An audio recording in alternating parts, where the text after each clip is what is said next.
tipos de energías renovables y cómo funcionan. Hoy lo conocerás.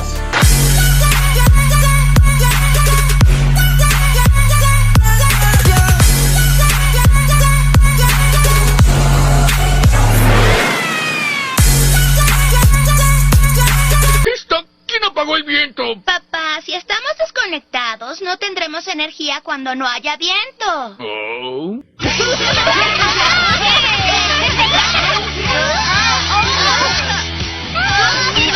Bien, lo primero que vamos a entender es cómo podemos generar electricidad a través del movimiento. Por ejemplo, todos conocemos un motor eléctrico, lo hemos visto por ejemplo en un ventilador.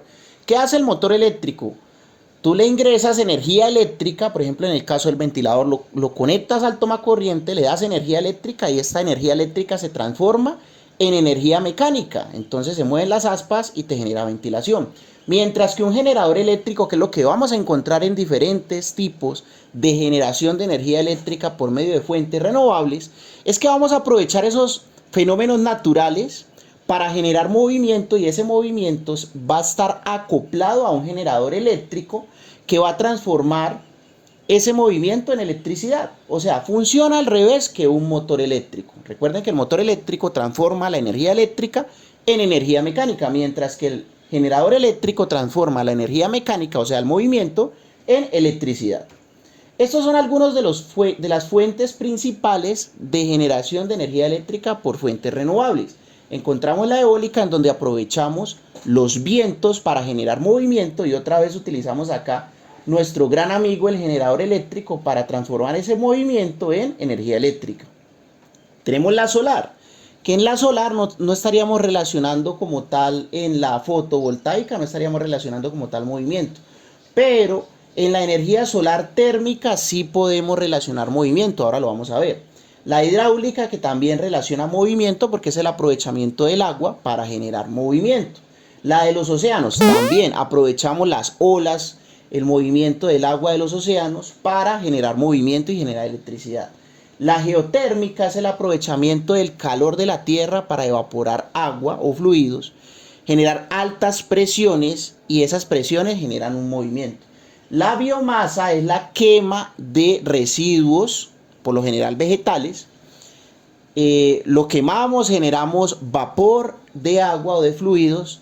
Eso genera altas presiones y también generamos movimiento. Y recuerden que en todo lo que vamos a generar movimiento, vamos a utilizar a nuestro gran amigo, que es el generador eléctrico, que va a estar acoplado. Bueno, vamos a ver por ejemplo la energía eólica. La energía eólica es una energía limpia, pero estaríamos relacionando aquí el viento para generar movimiento. Aquí funcionaría al revés que un ventilador. Las aspas se van a mover con las corrientes de viento. Va a estar acoplado a un generador eléctrico, que ya sabemos que es un motor que funciona al revés, que convierte la energía mecánica en energía eléctrica. ¿Cuál es la gran desventaja de la energía eólica? Pues que el viento es muy variable. Toda corriente de viento no me va a dar la misma energía. Por ejemplo, si tenemos estas corrientes de viento variables, nosotros vamos a poder aprovechar, por ejemplo, lo que está encerrado dentro del verde. Si la velocidad del viento es mucho más alta, el generador tiende a desconectarse para protegerse, para no quemar sus componentes. Y si la velocidad del viento es muy baja, pues no se va a poder aprovechar. Además de eso, pues los costos de mantenimiento pues son más altos comparados con la energía solar. ¿Por qué? Porque como tenemos relacionado un movimiento, vamos a tener unos costos de mantenimiento, unos costos de cambio de piezas y demás. Lubricación de componentes. La energía solar se divide en energía fotovoltaica y la energía solar térmica. La fotovoltaica aprovechamos es la luz. En la luz vienen los fotones que se aprovechan con los paneles solares para generar electricidad. Mientras que el aprovechamiento del calor se utiliza para calentar fluidos. ¿Ok? Entonces, por ejemplo, en los sistemas aislados y en los sistemas de inyección a la red, vamos a encontrar la relación de el sol y los paneles solares fotovoltaicos. Por ejemplo, en el sistema aislado, que es con baterías, pues la gran desventaja es que las baterías son costosas. Pero en los sistemas aislados vamos a aprovechar el sol, la luz del sol, para generar electricidad por medio de los fotones que harían circular los electrones del silicio. El flujo de corriente iría directamente hacia las baterías, controlando el proceso de carga por un controlador de carga. Esa energía que se acumula en las baterías, que es de corriente continua, se transforma en alterna para utilizarla en los electrodomésticos. En el día estaríamos cargando las baterías y aprovechando la energía que está circulando en ese momento. En la noche solamente podríamos aprovechar la energía que se alcanzó a acumular en las baterías. Nosotros damos cursos de energía solar. En la descripción de este video te puedes matricular y reclamar tu beca del 80%. Los sistemas de inyección a la red no tenemos baterías, son más económicos, son más rentables, pero los sistemas de inyección a la red son enfocados en ahorrar energía. Tienes que seguir teniendo el operador de red y son utilizados para reducir los altos consumos. ¿Ok?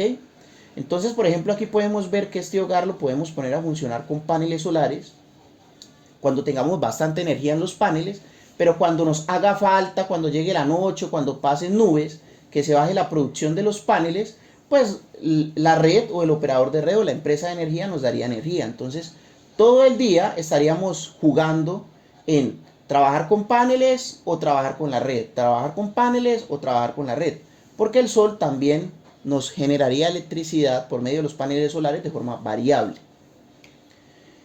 La energía solar térmica es el aprovechamiento del calor que vienen en los rayos del sol. Entonces podemos poner a calentar agua, por lo menos estos tubos se calientan, circulamos agua, esa agua la acumulamos en estos tanques adiabáticos, que son tanques que son aislados térmicamente y podemos almacenar agua caliente. O por medio de espejos en centrales térmicas se concentran todo ese calor de los espejos en un punto. En ese punto circula aceite, ese aceite se calienta a altas temperaturas. Ese aceite a altas temperaturas lo que va a hacer es evaporar agua. Esa agua, al evaporarse, aumenta la presión y esa presión la utilizamos para generar movimiento, y esa generación de movimiento la acoplamos a nuestro gran amigo que es el generador eléctrico. Recuerden que todo movimiento lo podemos acoplar al generador eléctrico y generar electricidad por medio de movimiento. Solamente funcionaría en el día. Solamente funcionaría en el día. Aquí nuestro amigo Mr. Chispa nos estaría ayudando a deducir las desventajas de los tipos de energía. Acá tenemos la energía hidráulica, que es el aprovechamiento del agua por medio de represas. Se deja caer el agua en unas turbinas. Esas turbinas lo que hacen es moverse, generar movimiento mecánico. Esas turbinas, al generar ese movimiento mecánico, pues ese movimiento mecánico se acopla a un generador eléctrico, nuestro gran amigo, que transforma la energía mecánica en electricidad. ¿Cuál es la gran desventaja que nos dice aquí Mr. Chispa? Que pues si hay sequía, pues no tenemos suficiente agua, pues la generación de electricidad baja muchísimo. Y si hay mucha lluvia, pues también, porque pues comenzamos a tener inconvenientes, porque comienza a bajar el agua con mucho sedimento, palos y demás. La energía de los océanos es una de las energías que me gusta más a mí. Es el aprovechamiento de las corrientes marinas o las olas para generar movimiento. Y recuerden que toda generación de movimiento se acopla a nuestro gran amigo, el generador eléctrico, para transformar la energía mecánica en energía eléctrica. Entonces, por ejemplo, aquí podemos ver este tipo de turbinas, o aquí podemos ver estos grandes mecanismos que son como culebras que se van moviendo con las olas. La energía geotérmica es el aprovechamiento del calor que hay debajo de la tierra, generalmente de los volcanes. Entonces aprovechamos ese calor para evaporar agua. Lo mismo, evaporamos agua, se aumenta la presión. El aumento de presión nos permite generar movimiento mecánico por medio de unas turbinas, unos generadores, y nuestro gran amigo el generador eléctrico transformaría esa energía mecánica en electricidad. Aquí podemos ver algunos diagramas. Ya lo que tiene que ver con la biomasa es el aprovechamiento de desperdicios, por ejemplo, de residuos vegetales, de residuos animales, de residuos industriales, agrícolas, de basuras, para quemar. Y otra vez, todo lo que tenga que ver con calor o quemas, lo que hacemos es evaporar agua o fluidos. Al evaporar estos fluidos generamos una alta presión, y esas presiones nos permiten generar movimientos mecánicos que se transforman en electricidad por medio de nuestro gran amigo, el generador eléctrico, que transforma la energía mecánica en energía eléctrica. Ya los biocombustibles es el aprovechamiento de los aceites vegetales para generar, por ejemplo, biodiesel, y ese biodiesel pues lo utilizamos en motores de combustión diésel. ¿Listo? Bueno, muchísimas gracias por haber participado en este video. No olviden suscribirse, los que están suscritos, activar esa campanita, darle like y seguir apoyando este canal con la mejor energía. Muchas gracias.